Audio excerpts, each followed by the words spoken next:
When it comes to buying large quantities of gold and silver, traders speak a language very few would recognize.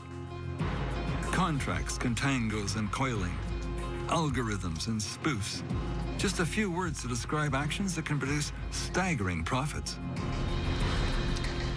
Whistleblower Andrew Maguire describes a bank robbery, but in this case, Maguire holds the opinion that the bank is doing the robbing. It's no ordinary bank, it's a bullion bank, an international bank licensed to deal in gold and silver. We're showing this in silver because it's easier to see. But in gold, gold is the largest commodity market on the planet Earth. And yet, we've got the same thing going on in the virtual world of gold. Here's how it worked. Traders waited for most of the major markets from Shanghai to London to be closed. In New York, a gold and silver market called the COMEX was open, and this is where they concentrated their dealing. This is a virtual world. This is not real physical. There's no numbered bars necessarily behind this. Essentially, you've created electronic gold and electronic silver.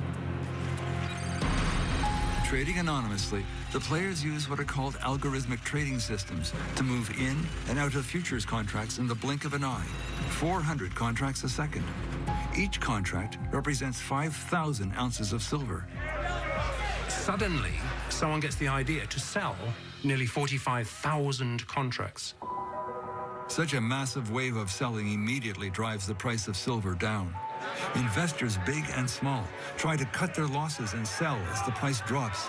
Anyone not in the game gets clobbered. I know people who trade in the hundreds of contracts, who lost, had everything taken out. Then, without warning, the mysterious seller reverses course and starts buying the electronic silver back. Once again, by massive buying on the electronic exchange, the trader dictates the price, making it go up and profits massively from the rise. The profit on each contract reaches $80,000. That's $80,000 times 45,000 contracts. $3,600 million. It is illegal. It's absolutely illegal. Under commodity law, you're not allowed to be dictating the price on the futures market. When we come back, Mr. Maguire goes to Washington as a whistleblower. I woke up at 2 o'clock one morning and said, you know what, that's it. I'm going to the regulators. I can't stand this anymore. When it comes to the world of gold and silver, it appears that throughout history, greed often takes center stage. Andrew Maguire believes he is confronting exactly that, as he alleges that some of the world's biggest banks were rigging the price of gold and silver and making billions doing it. In Washington, Maguire approaches Commissioner Bart Chilton at the CFTC, the Commodities Futures Trading Commission. Their job is to police the trading of silver and gold. What we've seen all too often is where you have an individual trader who has excessive concentration. And when I say excessive, I mean concentration that can lead to pushing prices around. And we've seen it in precious metals, in silver, in gold, and some of the other commodities. To back up his story, Maguire proposes going online with the CFTC investigator and guiding him through the manipulation in real time. I was on live with him saying, right now, silver's going to go any minute now. I saw the signal come in, which is pretend offers and bids coming in and not trading.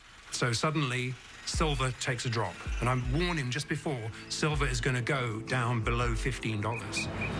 Really, he had everything in his hands, live and pre-warned, a bit like me saying to the police, there's going to be a bank robbery and an ATM machine at exactly 3 o'clock this afternoon. The scenario unfolds exactly as Maguire prophesized. It triggers a CFTC investigation.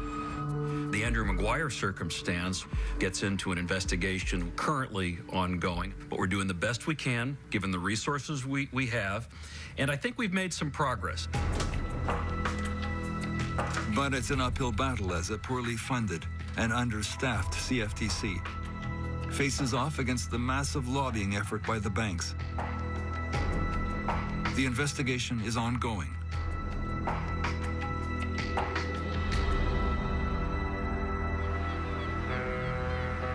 Across most of the world, the tallest building in almost every major city is a bank tower, cathedrals of finance.